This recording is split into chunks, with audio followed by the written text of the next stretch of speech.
चरण दिवस के अवसर पर सांबा में एक कार्यक्रम का आयोजन हुआ। कार्यक्रम में एलजी मनोज सिन्हा ने बतौर मुख्य अतिथि शिरकत की।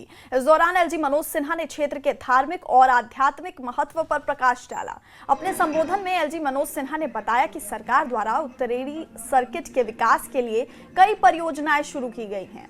कुछ पूरी हो चुकी हैं और कुछ तेजी से आगे बढ़ रही हैं। पुरमंडल उत्तरेड़ी क्षेत्र में डिग्री कॉलेज की स्थापना के लिए भी ठोस कदम उठाए जा रहे हैं। एलजी ने कहा कि माता वैष्णो देवी श्राइन बोर्ड हिंदू तीर्थ स्थलों के विकास के साथ साथ अध्ययन केंद्रों, कॉलेजों और विश्वविद्यालयों के निर्माण में भी योगदान देने के लिए प्रतिबद्ध है और पुरमंडल के समग्र विकास के लिए 4 लेन सड़क निर्माण पर भी गंभीरता से काम किया जा रहा है।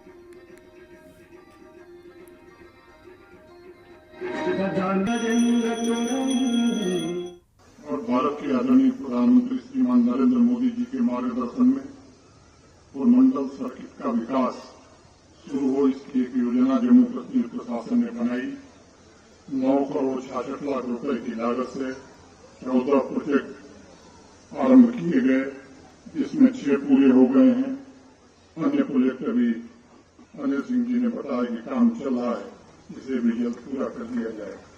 उत्तर वाहिनी सर्किट के विकास के लिए 3 करोड़ 98 लाख रुपए की लागत से 6 प्रोजेक्ट शुरू हुए थे, जिसमें 2 प्रोजेक्ट पूरे कर लिए गए हैं।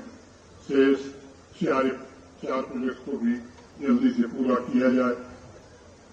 सुरेश्वर मानिसा डेवलपमेंट अथॉरिटी के तहत 3 प्रोजेक्ट पिछले वित्तीय वर्ष में शुरू हुए थे, जिसमें 1 प्रोजेक्ट पूरी कर ली गई है। शेष 2 प्रोजेक्ट भी जल्द पूरे हो जाएंगे।